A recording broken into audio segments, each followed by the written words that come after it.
Sahabat Senpai, tanpa terasa telah 1 bulan kami menemani Anda. Terima kasih atas dukungan Anda. Sehubungan dengan itu, kami ingin memberikan hadiah bagi 3 komentar paling menarik, yaitu hadiah berupa kipas eksklusif seperti ini.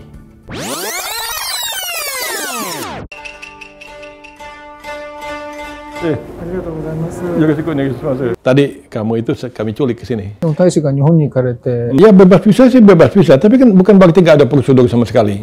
Di kalangan anak-anak muda itu budaya gibah atau ngerumpi itu di Jepang itu agak kurang, Pak Iqbal. SIM Jepang juga diakui di sini, SIM Indonesia juga diakui di sana. Nihon no Kataro. Sahabat Senpai, segera subscribe, like, dan komentar. Ada 3 motif kipas yang berpeluang Anda dapatkan dari kami. Dia pegang kepala profesornya, botak, digotok-gotok, tok, digetoknya pakai sendal kan, hahaha, terus dia pura-pura terbaring gitu kan. Oh, bukan ada tari striptis, enggak, yang di bar itu nenek-nenek.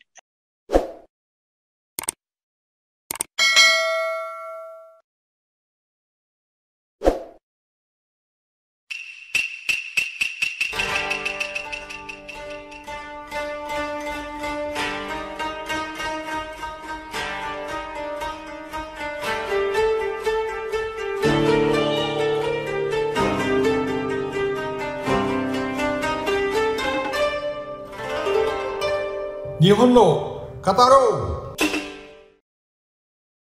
Sahabat Senpai, kita lanjutkan kembali. Jadi begini, ada ungkapan yang mengatakan bahwa yang sanggup bertahan itu bukanlah mereka yang kuat, melainkan mereka yang sanggup melakukan adaptasi. Nah, ini pandangan atau ungkapan ini menarik saya kira, dan amat relevan dengan tema bahasan kita sekarang ini. Jadi katakanlah orang mempunyai skill, kalau dikatakan science is power, ya, pengetahuan itu adalah kekuatan, skill is power. Tetapi it is necessary but not enough. Ya. Diperlukan tetapi tidak cukup. Karena manusia pada akhirnya perlu adaptasi. Jadi memang tadi Profesor Iqbal mengatakan bahwa di Jepang itu persaingan yang begitu tinggi. Jadi everyone must be di number 1. Kan? Setiap orang harus menjadi nomor 1, nomor 1, nomor 1. Nah, sampai ada kawan saya mengatakan dia mau menjadi nomor 2 sajalah, tidak mau nomor 1. Tetapi kondisi masyarakat memicu untuk menjadi nomor 1. Ini kan mengakibatkan stres. Orang belajar tinggi, tetapi pengetahuannya luar biasa. Tetapi kan bagaimana prakteknya di lapangan? Nah, ini kadang-kadang yang menjadi masalah. Kita tahu teorinya begini misalnya. Nah, teori cari pacar kita tahu, tapi praktek mencari pacar barangkali tidak berani, gitu kan. Dia mendekat cewek gemetaran, keringat dingin, gitu kan. Ini kan perlu adaptasi segala macam, gitu.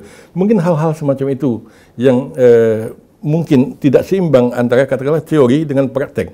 Jadi adaptasi tentu tidak bisa hanya teori saja, tapi praktek di lapangan. Saya kira ini merupakan salah satu kemungkinan tentang mengapa timbulnya stres atau perilaku-perilaku yang katakanlah kita katakan sebagai perilaku yang maladaptif tadi, atau perilaku delinquent atau menyimpang kalau di dalam bahasa kitanya sendiri. Bagaimana Pak Iqbal melihat masalah ini? Oh iya, jadi terima kasih Pak Yusron Senpai. Yeah. Saya pengalaman di lab ya. Di dalam satu klausa itu ada profesor, ada associate profesor, dan ada anak doktor, master, dan anak tingkat 4. Mungkin ini contoh yang diberi oleh profesor. Profesor saya ini selain dia tiap hari datang ke lab, kita sama-sama lihat bagaimana ikan belok kiri, bagaimana ikan berenang ke kanan lewat sarafnya begitu ya. Tetapi setiap hari Sabtu Minggu itu profesor saya ini memimpin Philharmonic Orchestra Hiroshima. Jadi selama saya berteman 7 tahun dengan teman-teman, setiap teman itu punya keahlian tersendiri. Associate profesor itu main bola.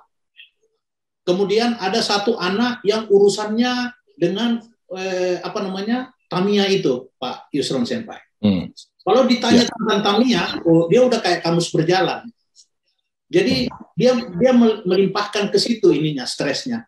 Dan mohon izin, kalau bisa saya ambil ini di dalam konteks saya ya, 30 tahun lalu, hampir sebagian besar teman-teman yang dari lab itu hanya ada 2 yang jadi dosen.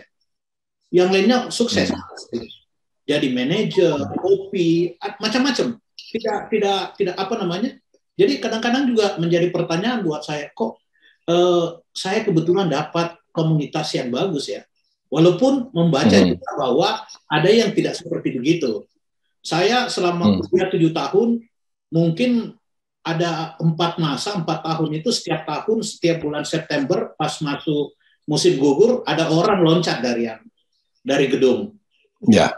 Ya. Dan itu kebetulan bukan di kelompok saya, di kelompok-kelompok biologi. Biasanya di kelompok teknik. Di kelompok teknik itu ininya.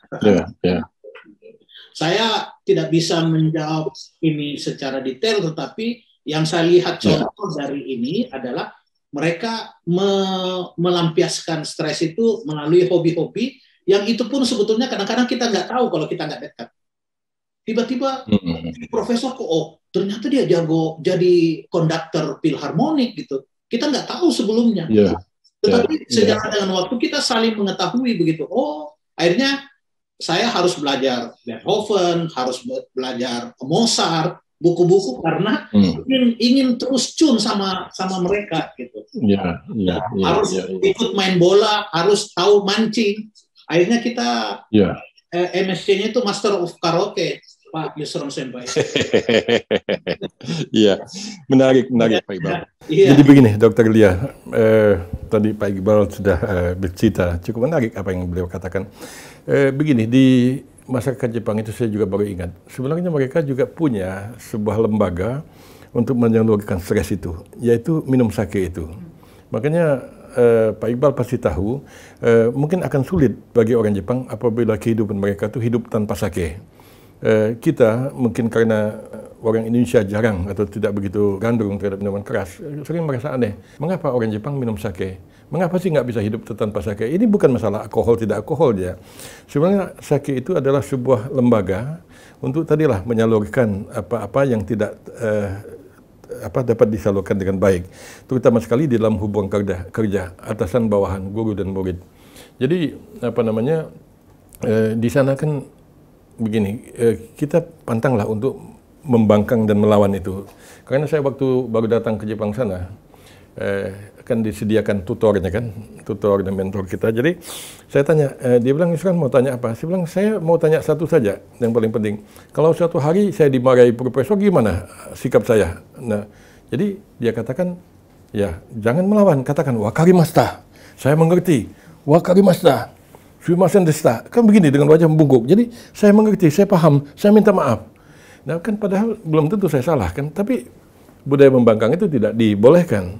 Nah lalu kapan kita mau mengatakan, Prof yang kemarin itu bukan gitu loh sebenarnya, Prof aja marah-marah sana itu, misalnya kan itu pada saat minum sake.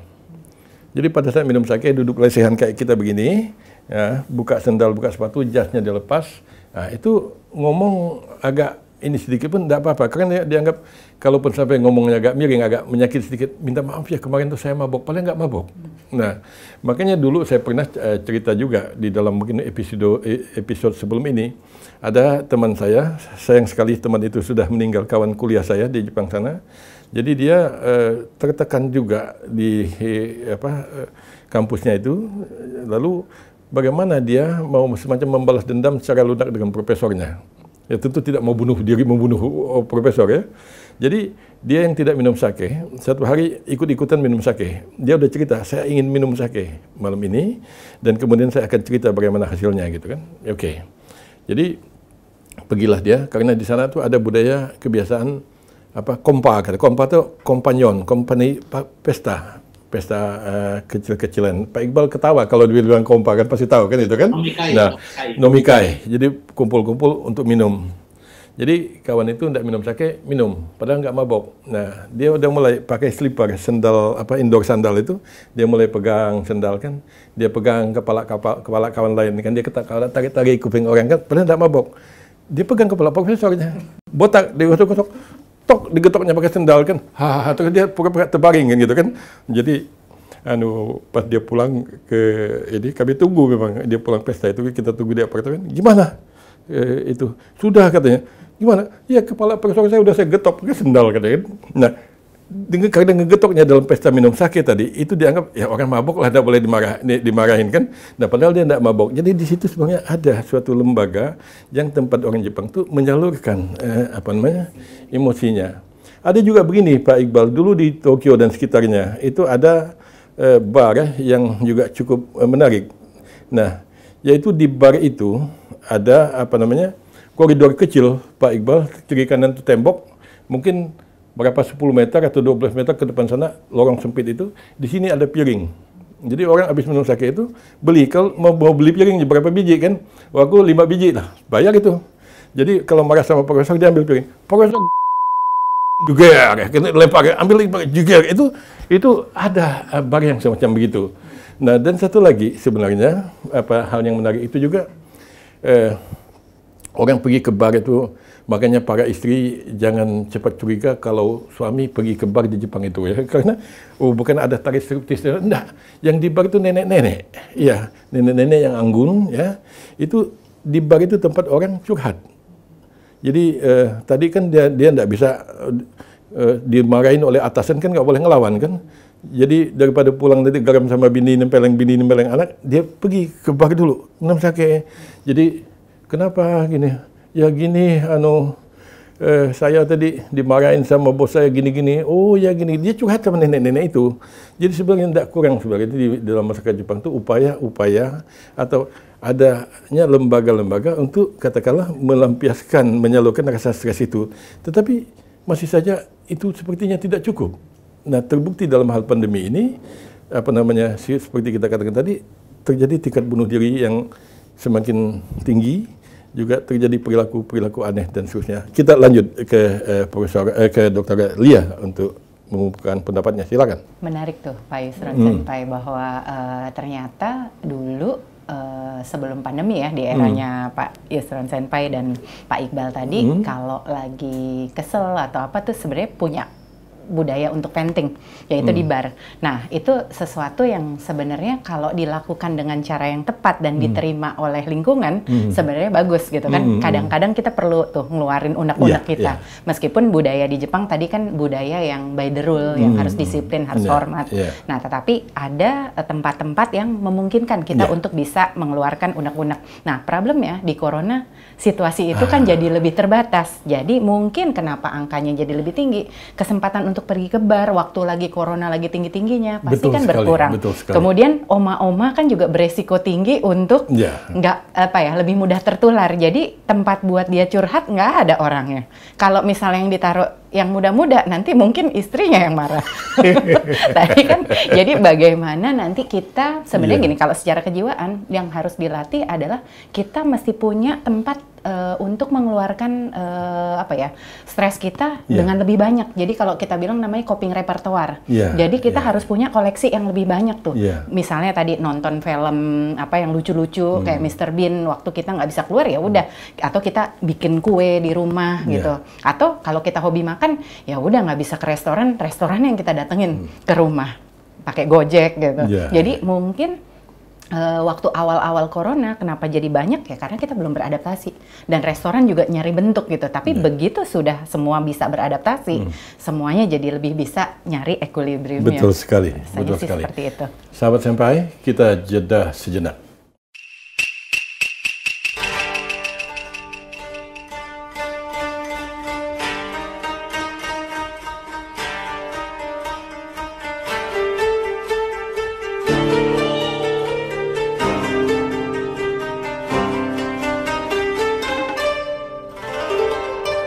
Nihon no Kataro.